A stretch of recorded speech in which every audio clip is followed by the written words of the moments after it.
Howdy,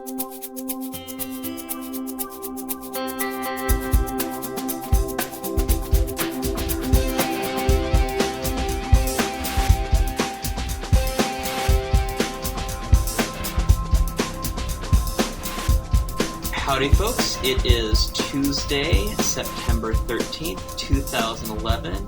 This is episode 16C of the Bad Dog Book Club. I'm Skip Ruddertail, your otter editor, and with me, as always, even though he's not with me, is... Toonces, the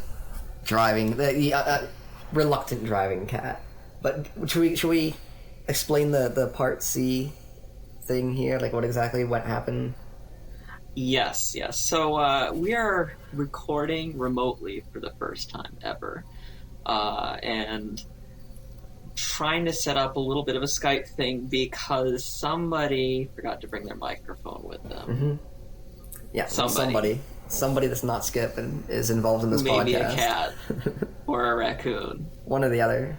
Forgot his microphone. And normally how people do these things, we talked with like Cam Hirosaki and stuff, they bring their own regular recording gear along and they do a Skype chat but with headphones on, and they just have their normal microphones set up next to them, so it'll record one half of the conversation.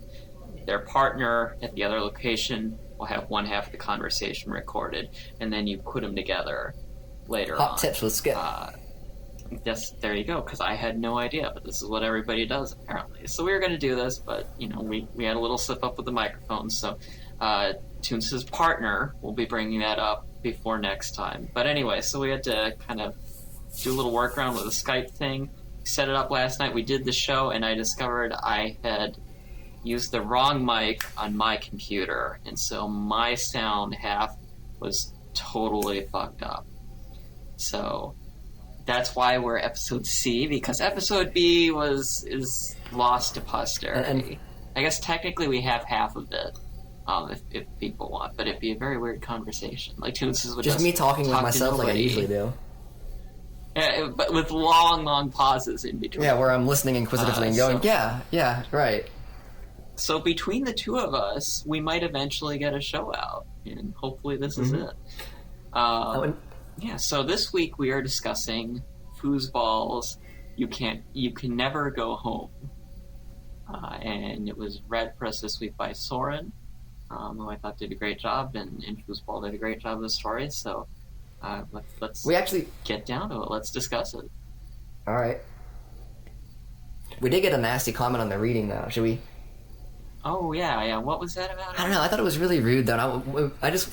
I wanted to point it out just because, I don't know, I thought through like maybe 15 episodes, I was really surprised at how we had not gotten like a single nasty or negative comment about anything. We'd gotten some constructive kind of, negative responses, but, just hadn't really been into a story, didn't quite get what they liked. We've even had our own points there, like a couple weeks ago, and I just, me and Spark just didn't like Alflore's story, but we just got the first time, like a sincerely mean-spirited comment from somebody who just was saying nasty things about somebody who was only volunteering their time for something that we all think is just a fun project to be involved with. Yeah, I think you're right. This was really, we've had people say they weren't fans of the story, or even they weren't fans of a reading, and I'm okay with that. It's totally fine to not like a story and not like a reading. We have a couple people who are readers who are semi-professionals, like Sparf, for example, but most of our readers are not. Certainly you and I aren't. So there are going to be some slip-ups, and this guy was railing about, he mispronounced some words, and he was saying quays instead of keys. But he was really come on. He was really doing it not in a, this will help you for next time, or here's a tip, or I didn't like this, maybe the reader could have done that. It was just like, this guy's terrible and you're terrible. And, I had this very nice, reasoned response saying these people are volunteers, and we're doing this because we love it. And personally, I thought the reading was fine. A couple mispronunciations, who cares? But I thought the reading was great. I liked your response, though, which was, if I remember correctly, you cannot read it or you can eat a bug, which was very erudite of you. Well, I appreciate it. I think it perfectly You played your role Oh, in this well. podcast perfectly in the forum, so that was excellent. I was very Whatever. pleased. I was I very just kind of feel pleased. like I really feel like the whole idea is this should be like a book club atmosphere, like someone going to someone's place and hanging, having a good time. If someone was just talking trash on somebody else at like a social gathering, Yeah. that's not cool. Well, and you folks, you guys know when you've crossed the line from critique into being an asshole. You should know that. If you're not sure, ask. Or, take it out on us. Send something to me. I kind of like the abuse. Or, yeah, right.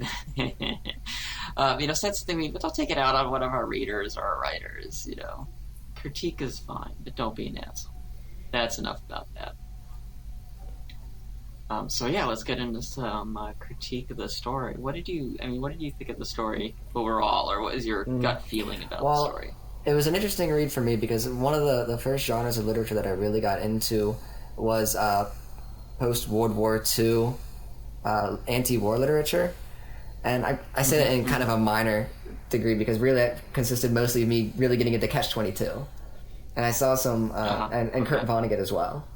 And I saw some similarities here in the story between kind of the jarred time frame reference and a sense and the jarred sense of identity in the story compared to the jarred time references in Catch-22. And also there's a specific reference to I can't remember the specific Kurt Vonnegut work, but he says for him home is Indianapolis when he was 7 years old, so really you can't go home again. He's saying this after, I believe, coming back from war or something like that. Do you want to elaborate on that a little more? Home is Indianapolis, and so you can't go home. Well, because home isn't necessarily just a geographic location. It's a time or a state of mind. It's something that is, temporal. I guess, yeah, no, I think you're right. This is, and that's the main problem in this story. I mean, obviously you can physically go home. Unless this is a ghost story, let's come back to that. I don't think it is. I think that's a remote possibility, but we can clear. You can't turn back the hands of time. Is more or less the idea here. Right. Your home, if you are right, is a state of mind in this case, and in a way of thinking about the world or being, and that has been irrevocably changed for him by his experiences fighting this war, and he feels. It's obvious in the restaurant scene. He feels that the people back home, their view hasn't been, and I think there's kind of this feeling on his part that he will contaminate or destroy their world just by his presence there. Right. And so there's a little bit of what's trying to be a selfless act that he feels out of place on his own, but he feels like he shouldn't belong there because he'll destroy their world, like the toxic rain that they the can't way drink. his has been destroyed. Yeah, very symbolism there.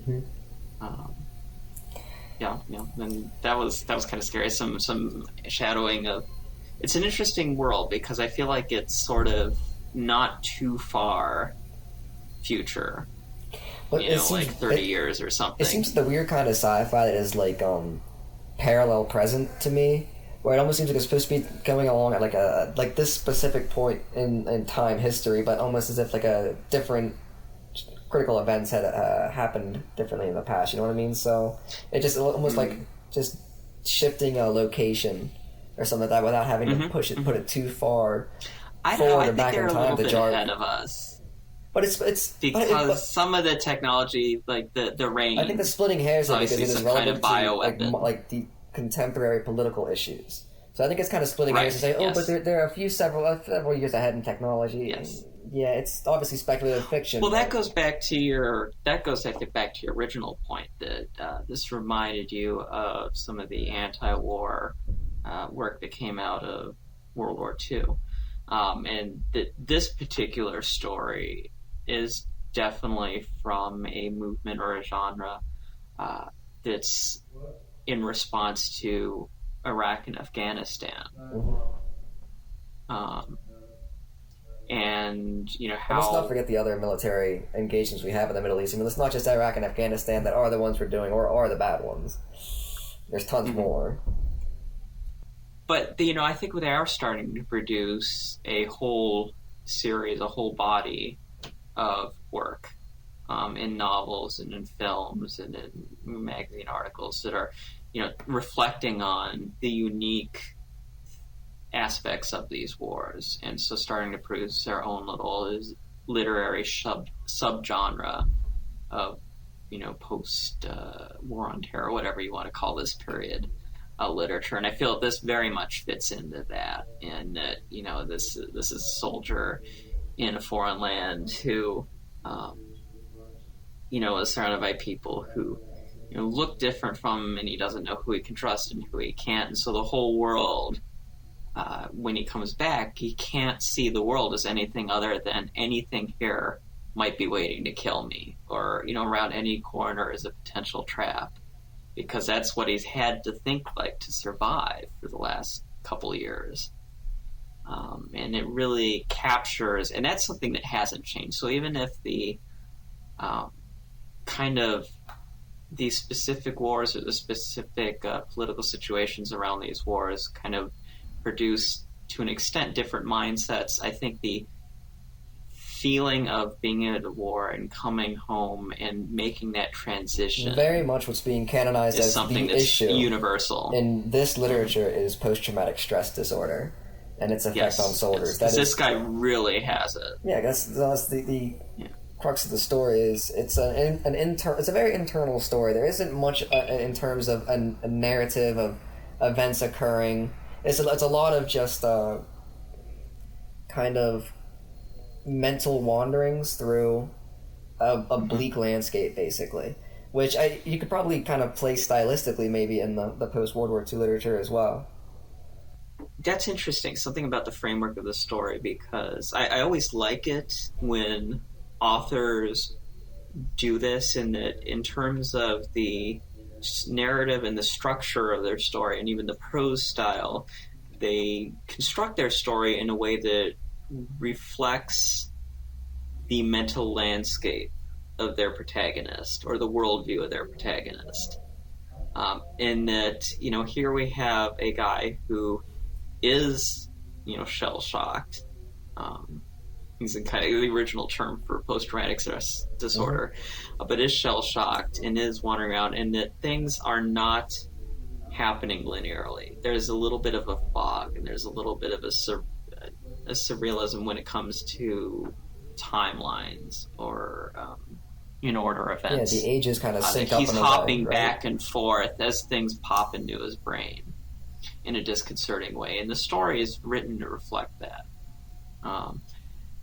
It's interesting too that you mentioned Catch-22 and some of these post-World War stories, because the kind of structure of the story reminded me a little bit of New Wave cinema, or French New Wave cinema, which was also a post-war phenomena, starting 1950s and onwards, where you had a rejection of kind of classical cinema storytelling, linear storytelling, and you had a rejection of kind of classical editing and visual styles in a lot of cases. So you had these kind of somewhat unusual and surrealistic stories that flowed in odd ways. And they were dealing with ideas that were very intense compared to a lot of earlier cinema. They were dealing with, the effects of war and poverty and great kind of social ideas and conflicts. So they were radical. And this kind of reminds me of that, and its framework and flow and structure and what it's discussing. You're saying it's less like a stage show. It's more direct in its approach. What's that term? Like it's being didactic in its approach, and it's adopting more to the modern mediums. Is that what you're saying here? Yeah, or the postmodern. The postmodern. This is obviously New Wave would have been modern. New Wave would have been modern, but the beginnings of what would later be postmodernity. So, at least in an anthropological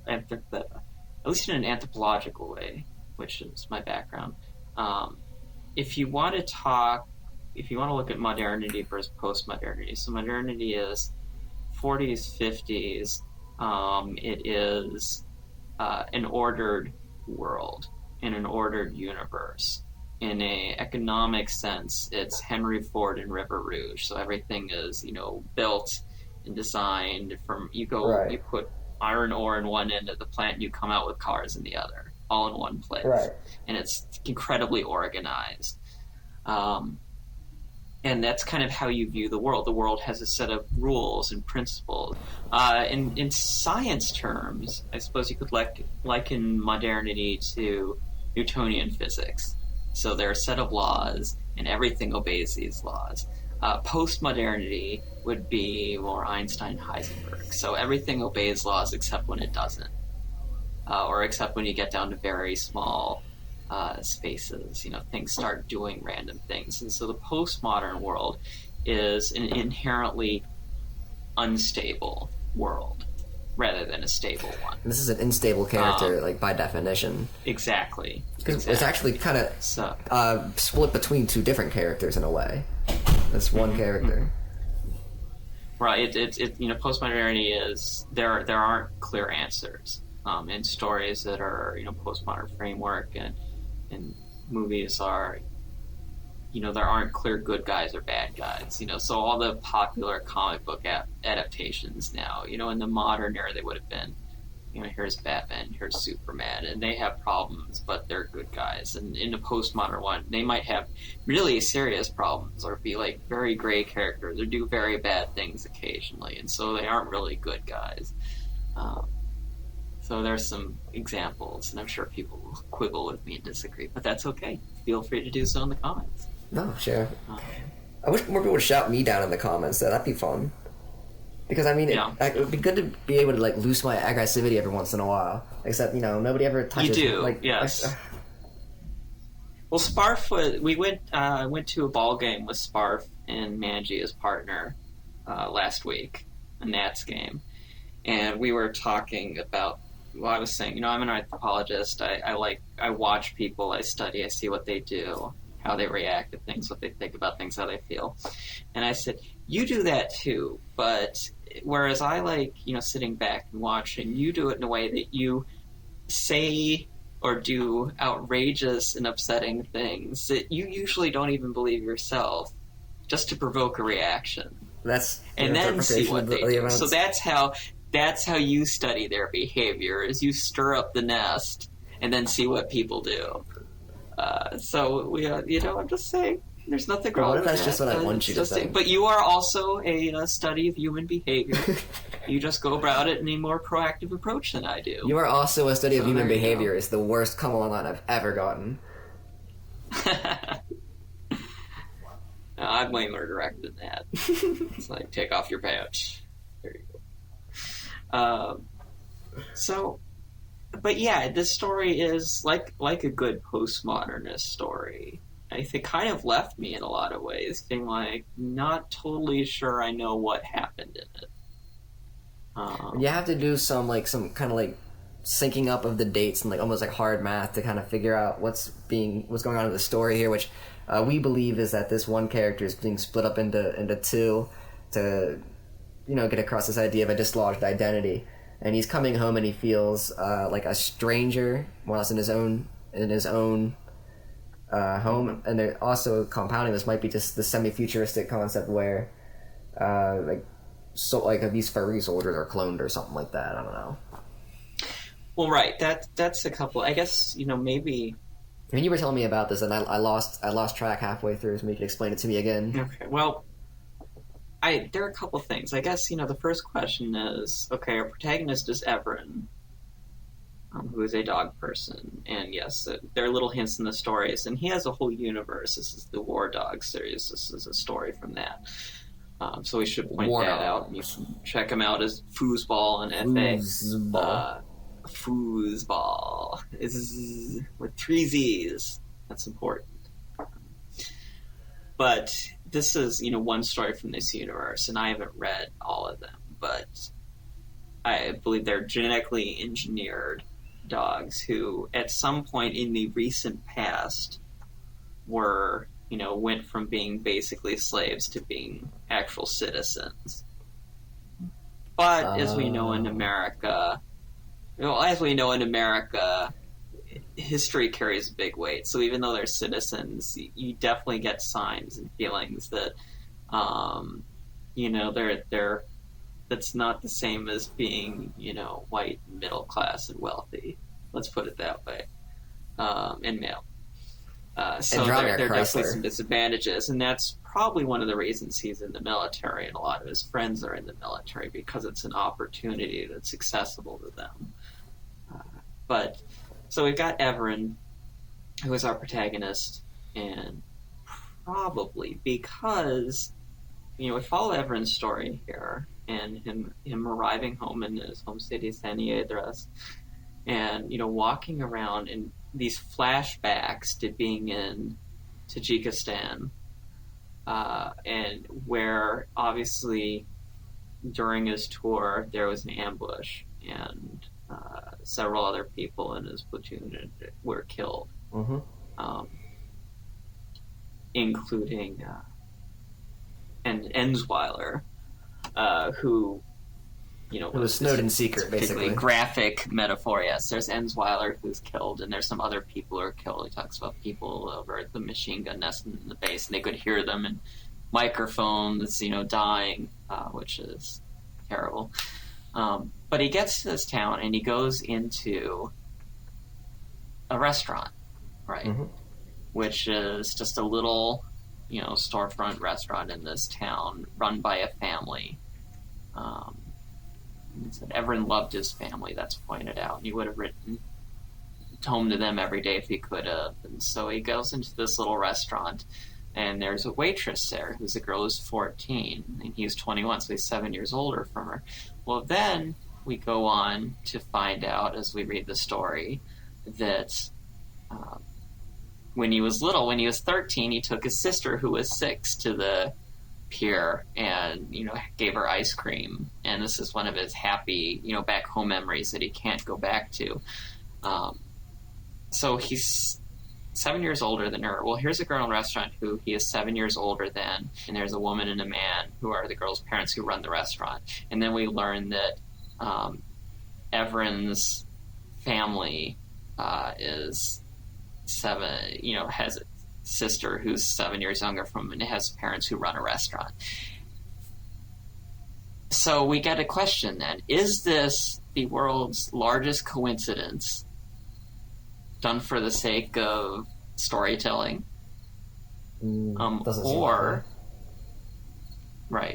Or are these actually is this actually his family?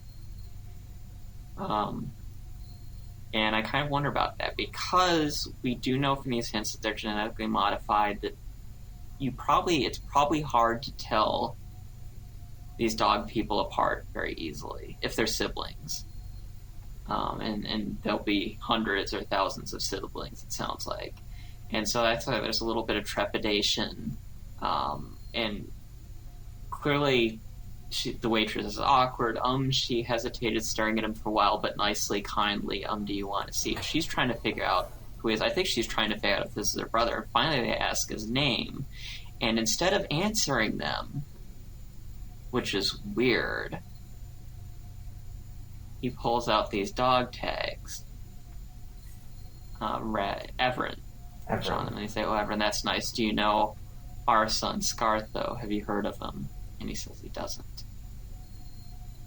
So I thought, is our protagonist actually Scartho? This is how you... And is this his family? This is how you very excellently manage a point of confusion in a story, where, like we've covered before, sometimes when you leave something vague and on a little open to interpretation, it's a little bit ungratifying. But in this situation, I think it's like really intriguing the way it leaves you in that kind of vague It's more space. satisfying, right? If you do it right, it's more satisfying than laying it all out.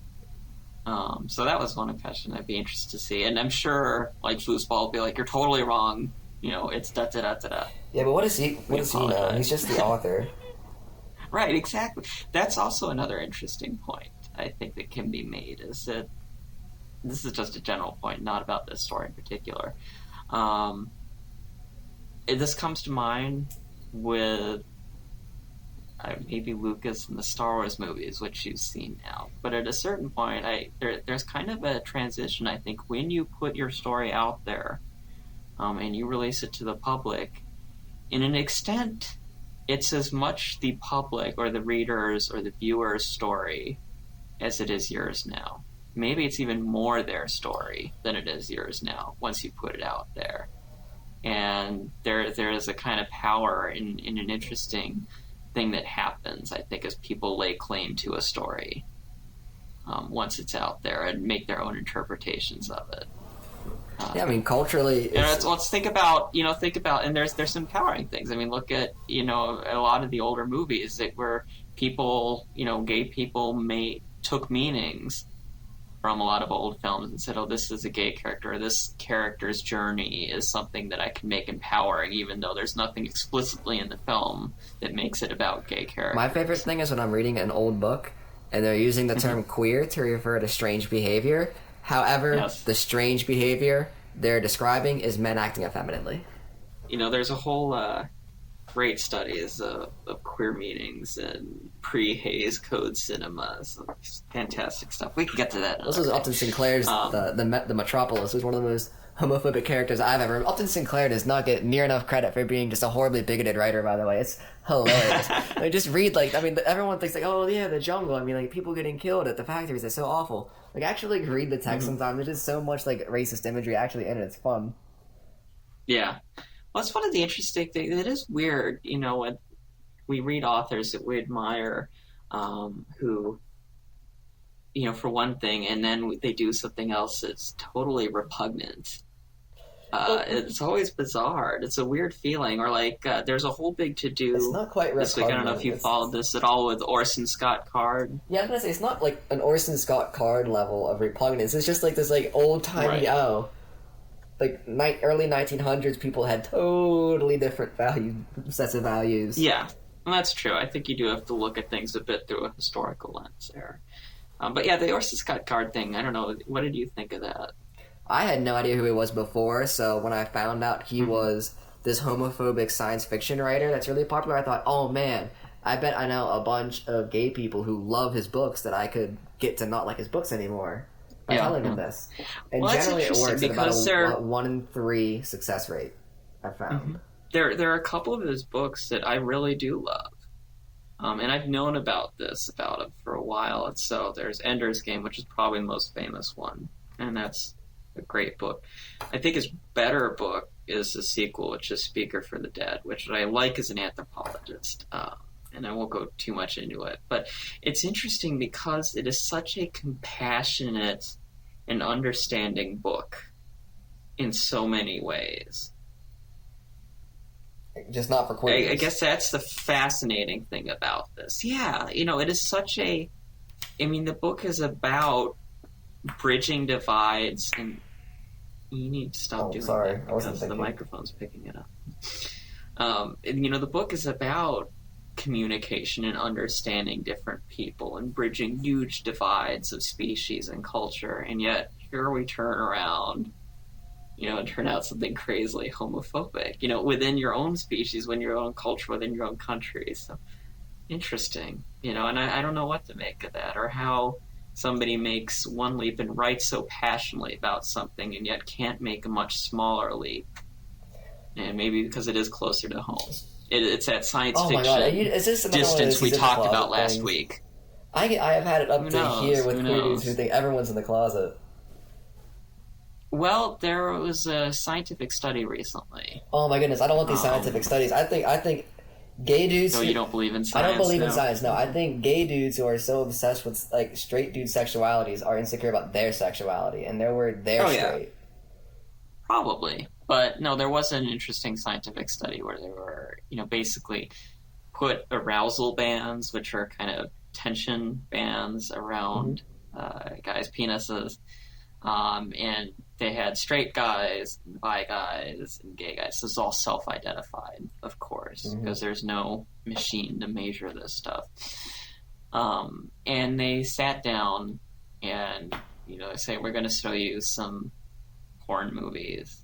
But first they asked the guys, I said, okay, are you, gay or straight or bi? And guys gave their answer and I said, do you consider yourself, homophobic? And then they asked them a series of questions, what are your attitudes about this and this and this, to basically determine whether they were, homophobic or not.